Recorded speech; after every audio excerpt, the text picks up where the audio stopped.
tal? ¿Cómo están? Nuevamente en Saucedo Abogados, una nueva sesión de podcast. Les damos la bienvenida. Está con nosotros nuestro querido compañero abogado, penalista, maestro en Derecho, Sergio Estudillo. Mi estimado Sergio, qué gusto verte. Muy bien, muchas gracias y gusto verte también a ti. Gracias, Sergio. Oye, Sergio, hay un tema muy importante que aparte está medio de moda en nuestro país, que es algo que me llama la atención y que aparte nos ha tocado colitigar, tú en la materia penal, nosotros en la materia civil, que es esta parte del fraude inmobiliario. Es un tema muy grande. Sí, ¿Cómo ves? Es un tema grande y que cada día se actualiza. O sea, parece ser que ya es una dinámica de la delincuencia, hacerse de inmuebles o pretender hacerse de una ganancia ilícita por medio de aparentar ciertas ventas o que son dueños de algunos derechos o sesiones litigiosas. Ya sabes, todo eso que se da mucho, sobre todo en la Ciudad de México. Fíjate que yo creo que lo más importante es qué podemos entender por un fraude inmobiliario, ¿no? Fíjate que a mí me ha tocado ver a lo largo de 34 años de estar litigando que ha existido a lo largo de este tiempo muchas modalidades del fraude inmobiliario, porque antes era solamente la falsificación de un instrumento, una escritura pública y asunto terminado. Pero hoy con la tecnología ha habido grandes avances, no nada más para la ciencia, sino para los delincuentes, tanto para el bienestar o para el malestar de las personas. Nos hemos topado que no nada más es falsificación de escritura, suplantación de personas, alteración de documentos, presentación evidentemente ante inmuebles que no son de su propiedad, obtención de todo esto, y ya no son grupos aislados, ya hay grupos delincuenciales, delincuencia organizada podemos llamarle.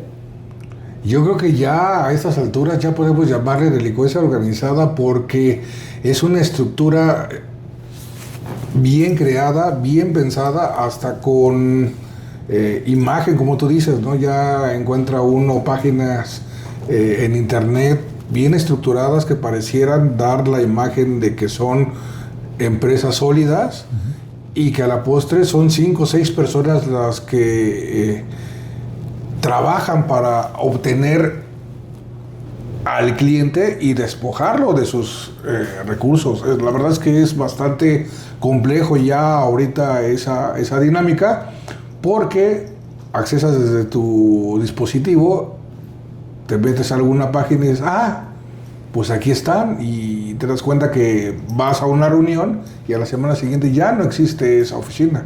Correcto. Eran oficinas virtuales o de la noche a la mañana se cambiaron a otros domicilios, no avisan, el que era el vendedor ahora es el gerente, y entonces la estructura va modificándose, pero todo encaminado precisamente a la defraudación de las personas.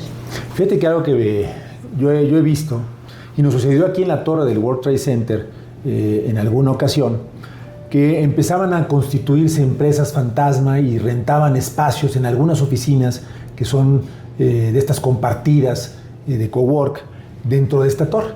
Entonces ponían la imagen corporativa del World Trade Center y de repente se daban cuenta de que esta empresa empezaba a ofrecer créditos sobre inmuebles, hipotecas, empezaba a ofrecer también venta de inmuebles de remate judicial y una gran cantidad de situaciones. Pero no era una, han de haber sido como 15 empresas, esto tiene aproximadamente unos 14, 15 años.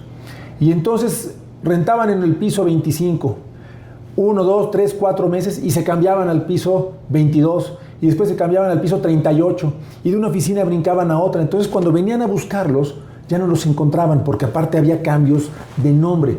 Claro. La administración de World Trade Center decidió empezar a bloquearlos y afortunadamente se erradicó de aquí, de este edificio. Pero, está el pero, ¿cuántas empresas fantasma ofrecen remates bancarios en internet? Sí, eso es lo que está muy en boga, digamos, ahorita, pero la gente va y dice, este inmueble está en la colonia tal y tiene tal precio y te lo vamos a hacer una quita impresionante del 70% porque está en remate bancario, y lo único que quiere el del crédito es recuperar lo suyo y lo demás es como regalo para ti que lo compres en un buen precio. Y la gente va, lo cree, lo llevan al inmueble y te dicen, pero no te lo puedo enseñar por dentro porque aún está ocupado. Ya estamos en el trámite último. 6 meses te garantizo que tienes la propiedad, pero tienes que depositar. Y entonces, la primera sospecha es que no son cuentas a nombre de las empresas. Es a cuentas de gente como persona física. Sí, o sea, le depositas directamente al que te está vendiendo o a la supuestamente que es la directora de comercialización, y entonces no hay esa seguridad de que estás adquiriendo un instrumento. Y cuando pides información acerca del juicio que supuestamente es donde está el inmueble inmerso porque es rematado, no te dan información porque es secreto, ¿no? O sea, yo no te puedo dar los datos del juicio porque pues, no me lo permite la ley, porque pues, eso nada más se tiene entre las partes. Entonces, esas cosas no son reales, y ahí hay varios focos rojos que ellos tratan de ocultar, precisamente como tú lo dices, teniendo unas oficinas virtuales, teniendo una imagen en internet, ponerlo muy bonito. Ahorita cualquiera puede hacer una página y desaparecerla al día siguiente. Entonces, esas importantes. Hemos tenido casos donde nos presentan poderes a nombre de una persona que realmente sí es apoderada de un banco o de la tenedora del crédito, pero la identificación es de otra persona. Correcto. O sea, es otra persona la que aparece en la foto, otra persona. Entonces, ya la sofisticación también de la delincuencia va encaminado también con los avances de la tecnología. ¿Recuerdas el asunto de la firma que era... El del plotter, claro. Claro, que era exactamente idéntica en todos los lugares, o sea, no había variación. Fíjate que a mí se me hace absurdo. En ese asunto en particular me llama mucho la atención porque había un aparato que se llama plotter para falsificar firmas, y específicamente tiene esa característica.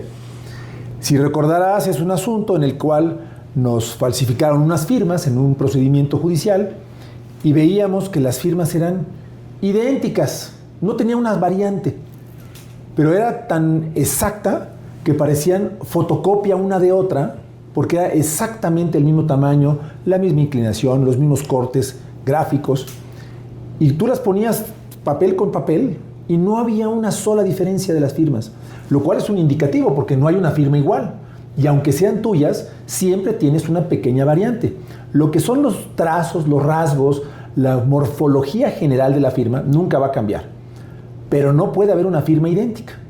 Cuando pedimos que el perito en grafoscopía hiciera el estudio, nos dimos cuenta de que había una falsedad. Después de casi 2 meses que estuvo estudiando y se metía con la lupa y hacía sus tiralíneas para poder ubicar dónde estaban los cortes, puntos de choque, punto de arranque, identificar lo que los peritos llaman los idiotismos de las firmas.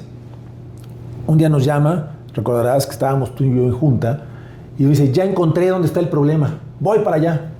Y nos trae un aparato y dice, con esto falsificaron la firma. Es una regleta que se conecta a la computadora, donde escaneas una firma y con esa regleta le montas una pluma y empieza a trazar perfectamente una firma. Y entonces pudimos con eso acreditar ante el juzgado de que era un fraude inmobiliario y que estos individuos estaban falsificando la firma del propietario para ilegítimamente quedarse con el inmueble. Es un elemento de terror para aquellas personas que no son abogados, ¿no? Claro, porque tú cuando ves y está hecha con pluma, porque estaba hecha con ¿Era original? Claro, tú asientes que es verdadera y nunca tenemos la juiciedad de estar comparando que el documento que te dieron primero es igual al que te dieron después, o sea, no es muy natural que tú estés revisando esos documentos porque confías. Ese es el tema aquí. Los defraudadores son eso. gente que te da la confianza precisamente para poder crear un ambiente en el cual ellos puedan obtener de manera fácil y rápida ganancias y poder desaparecerlas. O sea, esto es impresionante también, y las herramientas que tenemos ahora también nos facilitan mucho la investigación, pero también lo hacen un poquito más tardado, porque la sofisticación de lo que hacen ahora estas personas pues realmente va de la mano con lo que puede hacer ahora la policía cibernética, lo que puede hacer también los peritos, que aquí es toral los peritos que tenemos, la información del registro público. Hay gente que ni siquiera es propietaria del terreno de donde se va a construir, o sea, no pueden disponer de él y lo venden, claro, o construyen, o empiezan a construir, y entonces aquí vienen lo de las famosas preventas. Es una obra, ¿no? Limpian el terreno, le ponen 2, 3 cositas. Montan sus mantas en la... Ajá, 2, 3 cositas que los ves. Van a construir. Y ahí es cuando se da... Con las preventas, ¿no? Sí, la mayor parte de los fraudes, porque al final reciben un porcentaje que es el gancho y después pues, no hay tal. Nunca terminaron de construir, nunca obtuvieron los permisos de las alcaldías, nunca obtuvieron ninguna participación más allá, porque para construir entiendo que debe haber accionistas, debe haber gente que pone el dinero y que esto hace que funcione. Y no existe tal, simplemente es recoger los recursos de la gente que pretende tener un patrimonio y asegurar su vivienda, que ahorita en Ciudad de México es importante que la gente tenga su vivienda, pero en cuestiones de seguridad. Aquí también yo creo que a la hora de hacer una compraventa de la que sea, también estén asesorados de cuál es la viabilidad de que esa compraventa sea válida y que sea cierta y que sea correcta y que tenga todos los documentos. Realmente lo citan al notario. O sea, me ha tocado así de que, sí, no te preocupes, y el día 16 de este mes tenemos cita a las 12 del día con el notario tal. Llega la gente y no conocen a las personas. Y ahí, hasta en ese momento, se dan cuenta que es un fraude, ¿no? Fíjate que con esto de las preventas es un tema muy, muy delicado. Nos hemos topado con personas que llegan a comprar un inmueble en preventa y después de todo un calvario de que se dan cuenta que no era la venta ideal, porque ya han pasado 3, 4, 5, 7 años y no han colocado un solo ladrillo, no han removido un solo escombro, y ahí sigue el letrero: preventa, últimos departamentos. Cuando hacemos la investigación, llegamos a contactar al dueño del predio. ¿Y sabes qué es lo más asombroso? Que el dueño del predio no tenía ni idea. Oiga, ¿cómo es posible? Si yo mandé demoler mi casa porque estaba cayendo, tenía un problema grave, o simplemente sí tenía pensado en un futuro construir un edificio, pero yo vivo en otro estado de la República y de repente me estoy enterando que ya montaron una manta y que estuvieron vendiendo departamentos en mi terreno y yo no me enteré. O la otra es, los constructores se asocian con los propietarios, aportan los dueños los inmuebles, pero la propiedad sigue siendo del titular del predio. Y en muchas ocasiones, eso es un sistema que funciona, pero cuando no lo quieres llevar a cabo y cuando quieres defraudar, en muchas ocasiones haces que no funcione. Claro.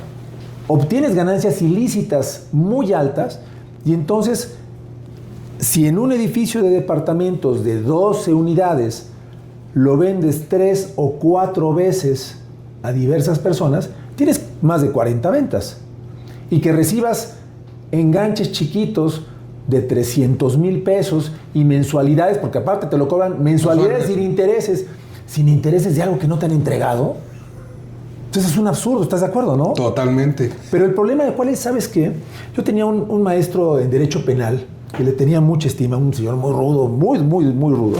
Pero le tuve mucha estima, ya falleció desafortunadamente. Y él en alguna ocasión en una clase decía: mire, jóvenes, detrás de un defraudado,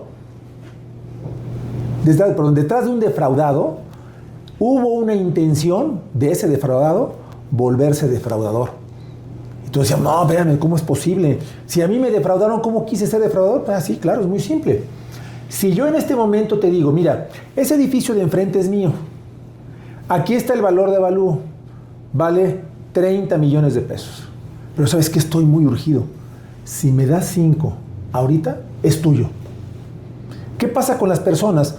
En ese momento olvidan si yo soy el dueño, pasan por alto el checar con un abogado, no les importa si existe o no legalidad de la operación, lo que piensan inmediatamente es, ya me lo fregué. Ajá, ganancia. Ya gané, si le compro a este tipo que aparte está fregado y que no puede por un problema económico y por eso me lo está vendiendo en 5 millones, entonces me volteo con todo mundo a buscar cómo sacar el dinero y obtener los 5 millones y ya una vez que los tengo en la bolsa, paso por alto cómo hacer una operación y me interesa pagarle para que me entregue. Entonces me estoy llenando de una ambición. Tuvimos el caso de otro muchacho que dice, yo quiero una casa en el Pedregal. ¿Ves? Yo quiero una casa en el Pedregal San Ángel, en Ciudad de México. Le ofrecieron una casa en el Pedregal, una casa con hipoteca, con embargos, con juicios laborales el propietario, con un tema de divorcio, con alimentos encima. Cuando nos trae el expediente y lo revisamos, le dijimos, oye, estás comprando un problema. Nunca vas a lograr escriturar esa casa. Porque si no te embarga un trabajador, te embarga la exesposa, si no tienes la hipoteca que ya está constituida, este individuo no ha pagado ni el predial, vas a perder tu dinero. Claro. Es que me lo está dejando en pagos. Yo no puedo dejar de pasar esa oportunidad porque es la única forma que puedo vivir en el Pedregal. Y entonces me dice, es que me está pidiendo que le pague de a millón mensual. Entonces ya tengo la forma y me va a poner mi suegro, ya le pedí a mi hermano y entre todos vamos a juntar una cantidad de dinero mes a mes y le vamos a pagar porque la casa vale 40 millones de pesos y me la está dejando en 20. ¿Tú crees que yo puedo dejar de pasar esa oportunidad? Duramos cerca de 2 horas platicando con él hasta que llegó el momento que le dije, mira, yo no te puedo convencer que hagas. Lo único que sí te digo es, vas a tirar tu dinero a la basura. Te vas a enfrentar con que vas a ser sujeto de un lanzamiento. Van a rematar esa propiedad, van a lanzar a tu familia y después de esto te vas a quedar sin nada. Y en ese momento vas a pretender resolverlo. ¿Tú ves? Es absurdo, ¿no? Sí, claro, no. Y la gente, bueno, los defraudadores venden el mismo departamento 4 veces. ¿Te acuerdas ese que la cliente compró el departamento, no sé, el 4? Y lo seguían ofreciendo. Sí. Le sacaron sus cosas del departamento. Le cerraron, ya no le permitían la entrada al edificio. Sí, fue el mismo constructor que la sacó. Y entonces las cosas que tenía la pasaron a otro departamento para seguirlo ofreciendo y lo vendieron 4 veces. Exactamente. 4 veces el mismo departamento con cosas ya adentro. ¿Eso se puede? Creo que no, ¿verdad? Fíjate, si no tienes inconveniente, déjame contestar una pregunta que nos están mandando por WhatsApp. Dice, compré una cartera de remate bancario en Puebla. Eran 7 inmuebles, pagué, no quiero decir la cantidad porque es hasta ofensiva, por una gran cantidad de dinero. Se lo entregué a la administradora, me entregaron los inmuebles, me cedieron los derechos litigiosos, se lo entregué a un abogado, el abogado empezó continuó los procedimientos y de repente todos los juicios se perdieron. Dice, el motivo por el que se perdió es de que el que me cedió los derechos litigiosos no tenía derecho para cederlos. El banco, cuando se enteró de la cesión y que yo estaba inmerso en el juicio, me denunció penalmente, me giraron orden de aprehensión, me detuvieron porque estaba haciendo fraude inmobiliario cuando yo solamente invertí. Esta historia es de terror, pero ¿cuántas hemos escuchado iguales? No, hay muchas. O sea, la verdad, cuando vienen aquí las personas, la cultura mexicana es de remediar y no de prevenir. Ah, claro. O sea, nosotros tenemos al abogado cuando ya tenemos el problema. Es como cuando vamos al médico. Cuando te sientes mal es cuando vas a hacerte un chequeo, cuando el chequeo te lo tendrás que hacer antes para no llegar a sentirte mal. Pero bueno, aquí es el mismo caso. Cuando tienen ya la bomba activa, es cuando vienen aquí. Y te das cuenta que las decisiones que se tomaron durante todo este tiempo fueron muy emocionales. Y volvemos a lo digo, la gente, bueno, a mí me gusta comprar cosas. Sí. Y hacerme de mis bienes, y hacerme de todo lo que... Y eso te causa emoción. Y eso nubla... ¿Tú eres aspiracionista, Sergio? Claro. Yo también. Sí, claro. Y quiero tener más, pero hay que tener cuidado también de lo que compras. ¿Cómo lo vas a comprar y a quién se lo vas a comprar? Ya en este momento no puedes... Es muy difícil ganar el dinero. Ya que lo tienes, porque me pasó una señora, trabajó durante toda su vida, falleció su esposo y juntó alrededor de millones de pesos para comprar una casa, que esa casa era el patrimonio que ella había trabajado durante todo el tiempo y era lo que ella pretendía dejarle a sus hijos. En una reunión le presentaron al empresario que se dedicaba a la venta inmobiliaria y se iba a ir me acuerdo en ese entonces, al Mundial de Rusia, y que, bueno, era un prominente vendedor o corredor de inmuebles. Pues resulta ser que en esa misma reunión le dice la señora, pues no te preocupes, yo tengo varios inmuebles, te voy a dar mi portafolio de propiedades y tú escoge. Ah, pues esta es la que me gusta, está más o menos con el presupuesto que estamos así. Para mañana, la siguiente semana, necesito que me deposites 2 millones de pesos y luego así vamos haciendo. Ya le dio el plan de todo. Pues al final, sí existía el juicio, sí existía el inmueble, fueron y se lo enseñaron, todo estaba aparentemente en orden, pero ¿qué pasó? Que al momento de que demandaron al deudor hipotecario, llegó al juzgado en la audiencia de conciliación, dijo, yo te pago. Sí, liquido mi deuda. Ah, qué bueno. El banco dijo, ok, perfecto. Ahí mismo, en el juzgado, se tuvo por el acuerdo de que en ese acto me doy por pagado y que existía. Claro. Pero nunca llegó a más. Ese expediente estaba totalmente terminado. Tuvimos que llamar a este deudor para que en su entrevista dijera exactamente lo que había pasado para acreditar que a la señora la habían defraudado. Entonces compró un derecho litigioso para un llamado remate bancario que ya no debía el deudor. Que ya no debía. Qué barbaridad. Fíjate que en algunas entrevistas y las estadísticas que he visto, hay cerca de 6,000 inmuebles publicados en internet que dice remate bancario. Qué miedo.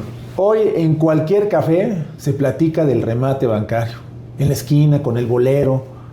Entonces todo el mundo quiere participar. ¿Por qué? Porque ves casa en las lomas de Chapultepec, remate bancario, 3 millones de pesos.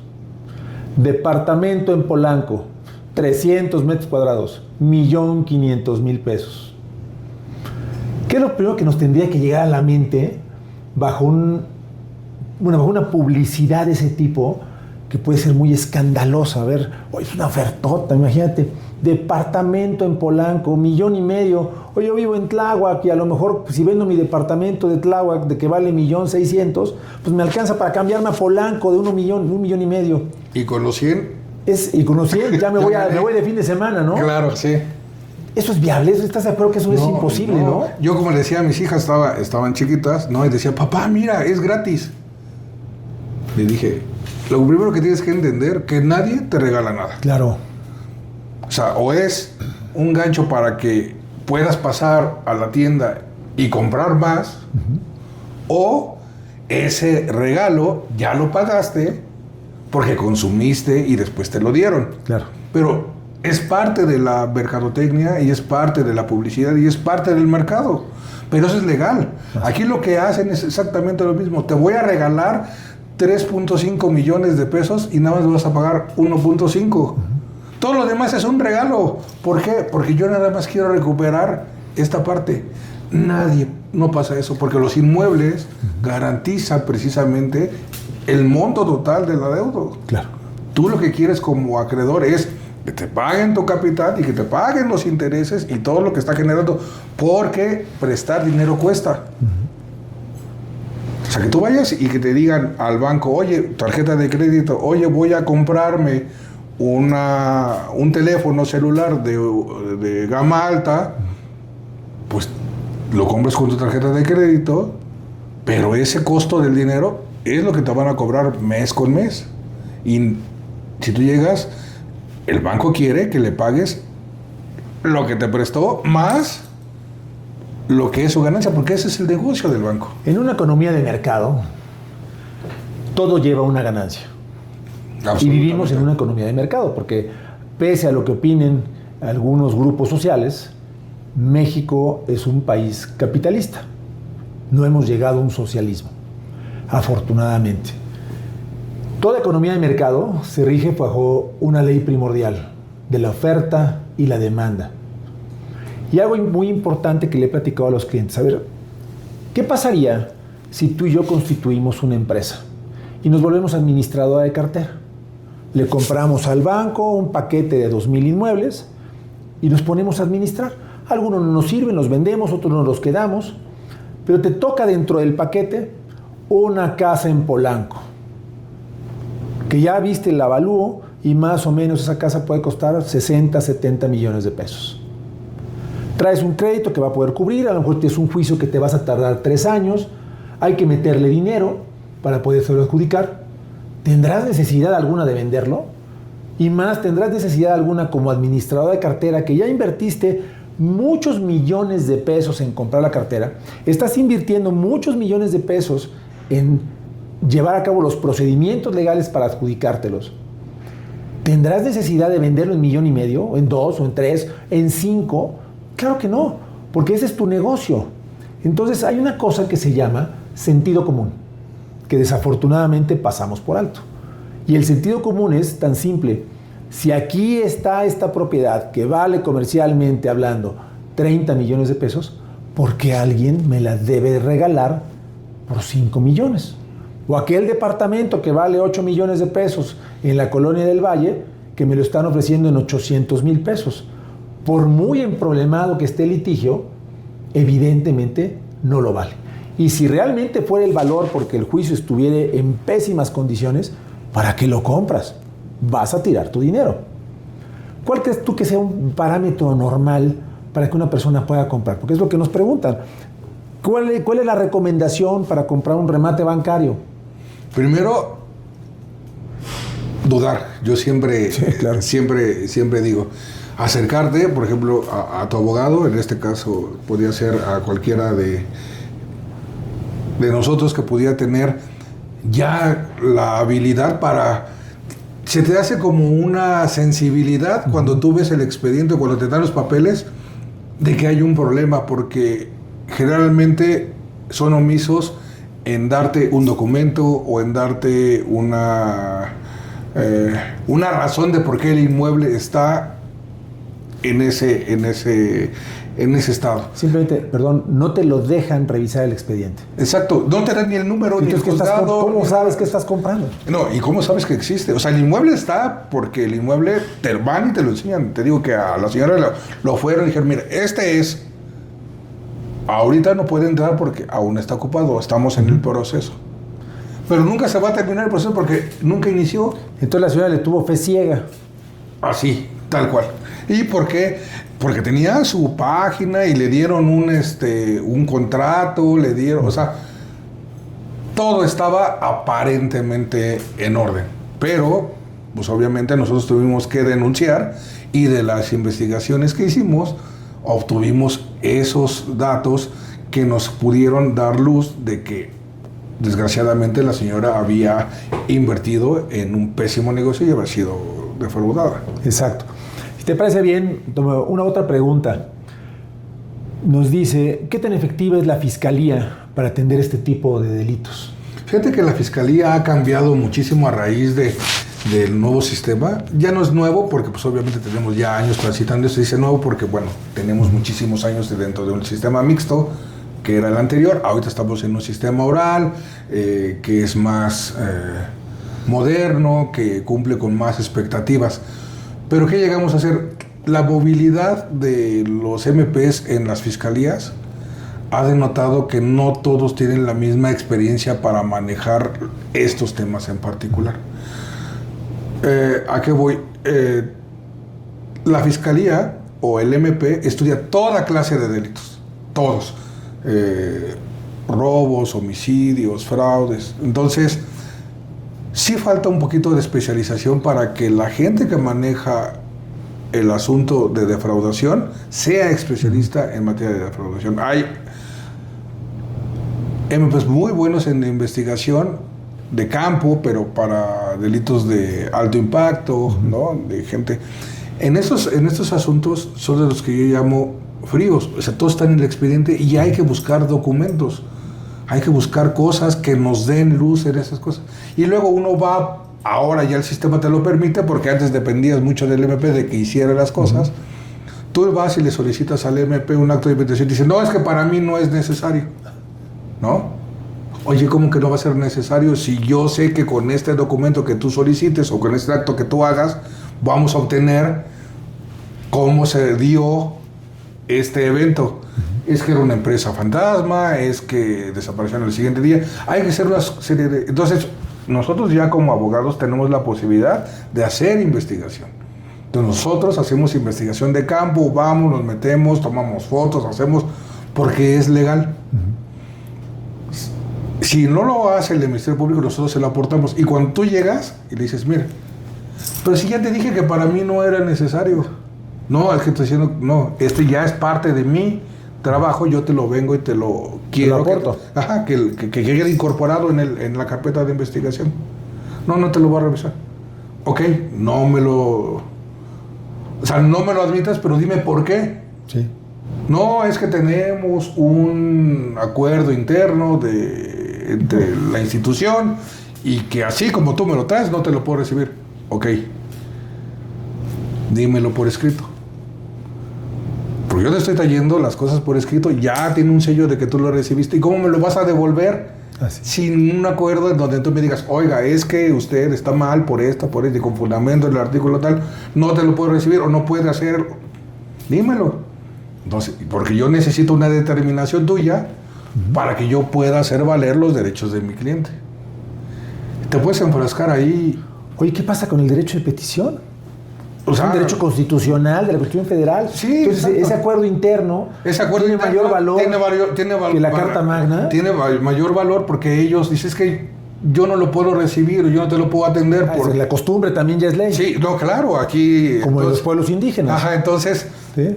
Hay cosas que cuando ya empiezan a manejar los asuntos de defraudación se dan cuenta que sí era necesario ese acto de investigación, que sí era, pero obviamente pues luchas, ¿no? contra esa dinámica que trae la gente del Ministerio Público y las cargas de trabajo, porque también me pongo en su lugar, pero también le digo, bueno, pues no estamos aquí con alguien que no sepa, ¿no? Usted me tiene que decir por qué lo que yo estoy haciendo no es correcto, porque para mí sí lo es.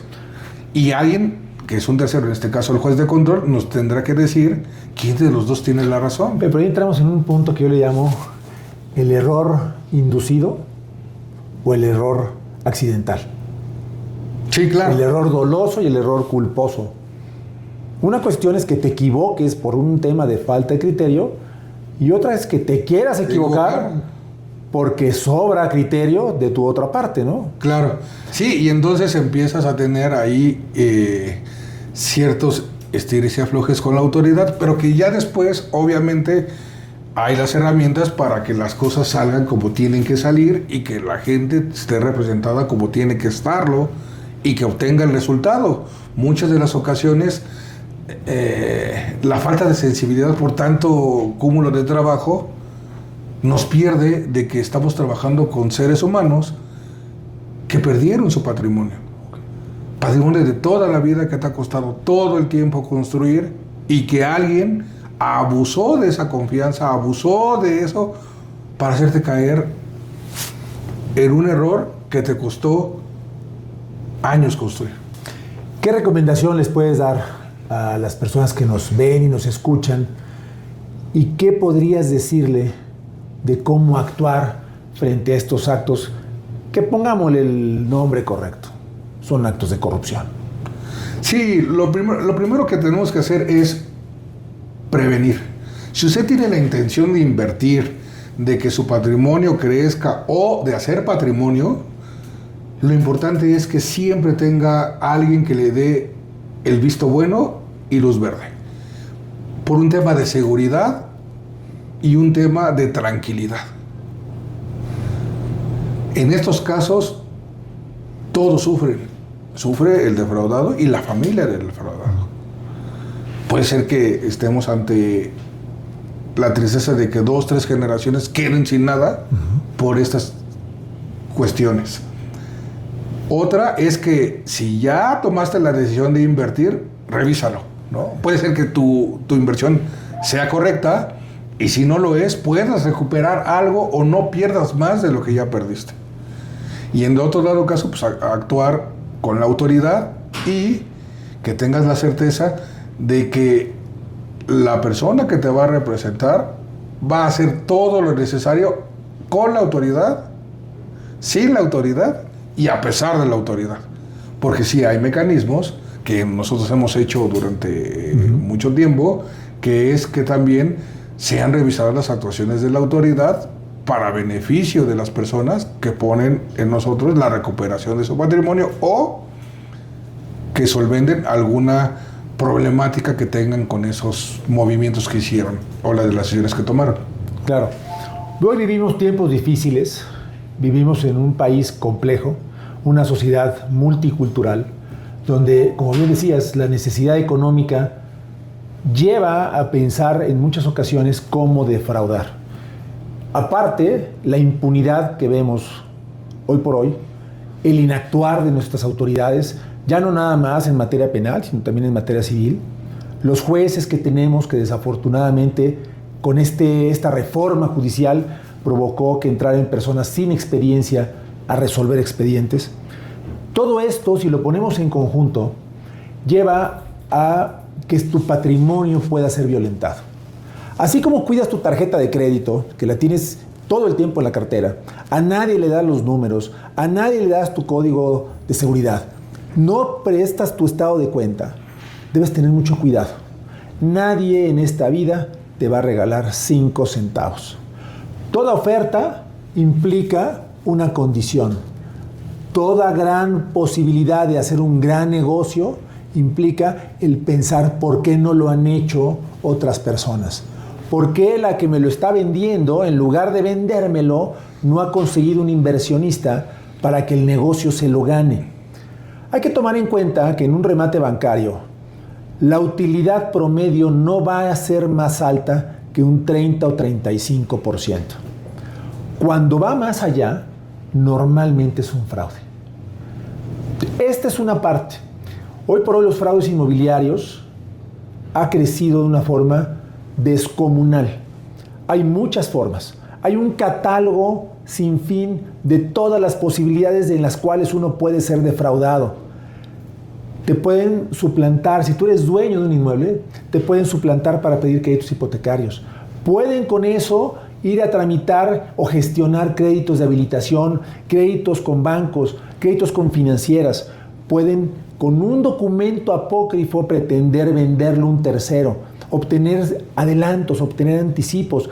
Con las fotos que tú publicaste en alguna ocasión para poner en renta tu casa, tu departamento o alguno que tengas de inversión, esas fotos las guardan en la computadora, las archivan por 2 o 3 años y después las publican, remate bancario. Y ojo, es tu casa, no es un remate. ¿Cuántas veces no hemos visto que esta propiedad no está en venta, esta propiedad no está en litigio? ¿Por qué? Porque hay propiedades que por su misma ubicación o por su apariencia Son valiosas. son valiosas y están en el mercado y la gente puede caer en eso. Y bien es cierto, lo dice, si alguien te dice o te reza yo siempre le digo a las personas, cuando te proponen un negocio de la danza de los millones, lo único que va a danzar va a ser tus 3 pesos que tienes, porque los millones se los van a llevar ellos. Nadie te da millones a ganar, porque si no ya los hubiera ganado él. Claro. Aquel que te propone que va a ser un gran negocio, ¿por qué no lo ha hecho él? Aquel que te dice que tiene la idea maravillosa, ¿por qué no lo ha ejecutado él? Aquel que te dice que tiene los contactos perfectos para obtener un negocio adicional, ¿por qué no los ha ejecutado él? Algo muy importante, es sentido común. Somos Saucedo Abogados, nos da gusto estar con ustedes. Mi estimado Sergio Estudillo, abogado penalista con mucho tiempo de experiencia, me da gusto saludarte, Sergio. Seguimos en la batalla y estamos aquí día a día para tratar de defender los derechos que a cada uno nos corresponden. Pero la única forma de hacer valer los derechos es de que primero los cuides y cuides perfectamente tu patrimonio y 2, que los sepas ejercitar. Que tengan excelente día.